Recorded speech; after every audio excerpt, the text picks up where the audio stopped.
নমস্কার বন্ধুরা, কেমন আছেন সবাই? পাপিয়াস কুলিনারি আর্টের আরেকটি নতুন ভিডিওতে আপনাদের সবাইকে স্বাগতম। আজকে আমি প্যানকেক বানাবো, এজন্য সব উপকরণ আমি রেডি করে নিয়েছি। আমি ডিমটা ফ্রিজ থেকে বের করে রেখে দিয়েছি।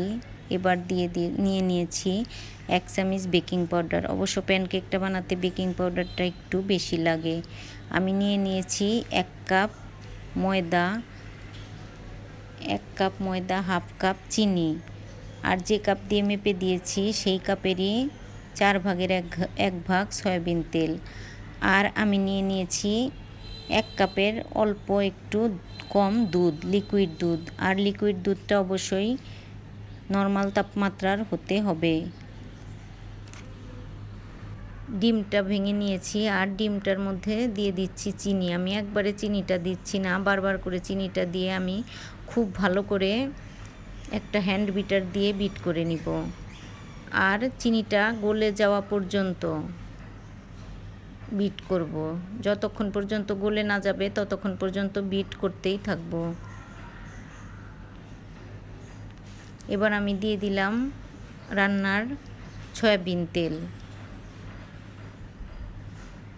সব উপকরণ আসলে খুব ভালো মতো বিট করে নিতে হবে, তাহলে প্যানকেকটা খুবই ফ্লাফি হবে। এবার আমি দিয়ে দিলাম শুকনো উপকরণগুলো। আমি দিয়ে দিলাম ময়দা, আর দিয়ে দিচ্ছি ময়দার উপরেই বেকিং পাউডার। সব কিছু দিয়ে আমি খুব ভালো করে ছেঁকে নিয়েছি। এবার খুব ভালো মতো বিট করে নিতে হবে। আমি এখনও এগুলোর উপর দুধটা দিইনি, দুধটা দিব একটু পরে।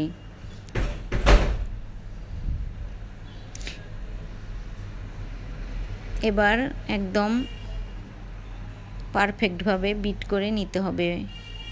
এবার আমি একটু একটু করে দুধ দিয়ে বিট করে নিব।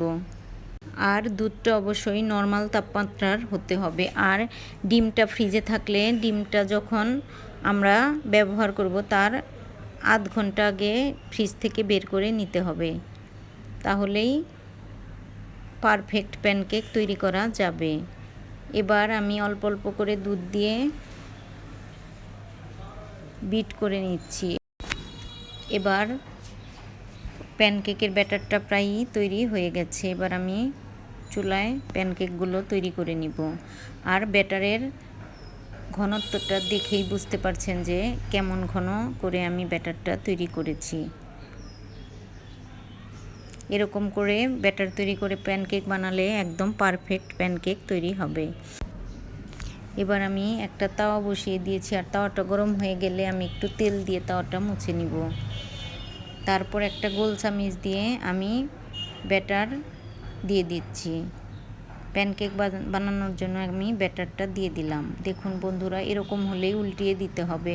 আসলে 1-1.5 মিনিট পরেই উল্টিয়ে দিতে হবে, তাহলে প্যানকেকগুলো পুড়ে যাবে না এবং কালারটা খুব সুন্দর আসবে। এবং এভাবে উল্টিয়ে দেওয়ার পর 1 মিনিটের মতো রেখে নামিয়ে নিতে হবে, তাহলেই প্যানকেকগুলো খুব সুন্দর মতো হয়ে যাবে।